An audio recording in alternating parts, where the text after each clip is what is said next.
From the National Newsroom of the Canadian Press, I'm Rob Westgate. A fast-growing wildfire is threatening the town of Fort Nelson, BC, where thousands of people are being forced to evacuate. The municipality says the flames are about 12 kilometers west of the town. The BC Wildfires Service says the blaze itself measures 8 square kilometers in size, and ground crews and 2 bucketing helicopters are currently battling to get control of it. Meanwhile, an evacuation alert has been issued in Alberta for Fort McMurray as an out-of-control wildfire burns nearby there. Residents in the northern oil sands hub and the nearby community of Cypre Creek are being told to be ready to leave on short notice. Alberta Wildfire says the blaze is about 16 kilometers southwest of Fort McMurray. It said in the late afternoon that the wildfire was about 2 square kilometers in size, but by early evening had grown to 10 square kilometers. Fort McMurray has a population of roughly 68,000 people. A wildfire in the area in 2016 destroyed nearly 2,400 homes. John Kennedy, The Canadian Press. Now onto the international stage, where the U.S. is rushing new shipments of weapons to Ukraine as Russia launches a new assault on various fronts, including the second-largest city of Kharkiv.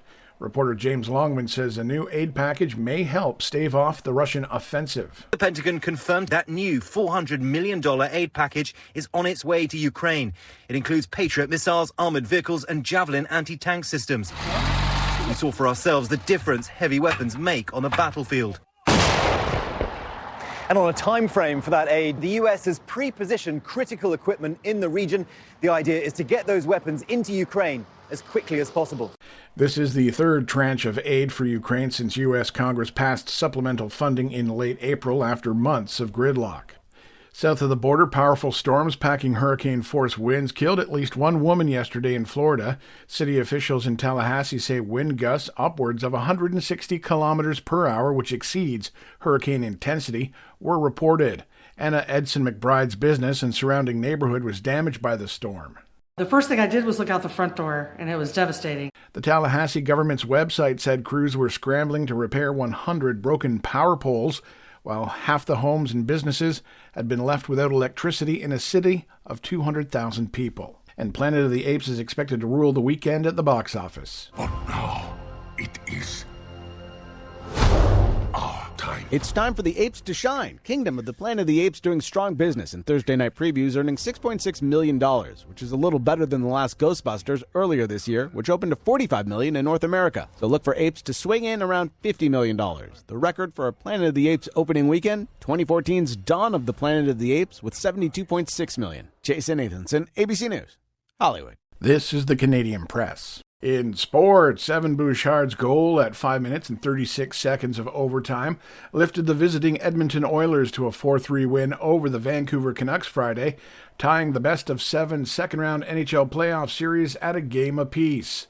Meanwhile, second-period power play goals by Vladimir Tarasenko and Carter Verhaeghe broke open a tight game and lifted the visiting Florida Panthers to a 6-2 playoff win over the Boston Bruins. Florida leading the second-round best-of-7 NHL series at 2-1. Jesse Compher's goal at 18 minutes and 35 seconds of the third period snapped a scoreless try and lifted Toronto to a 2-0 win over visiting Minnesota.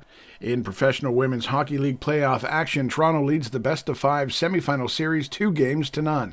And in the NBA playoffs, the Indiana Pacers defeated the visiting New York Knicks 111-106 to take a 2-1 lead in the Eastern Conference semifinal. From the Canadian Press, I'm Rob Westgate.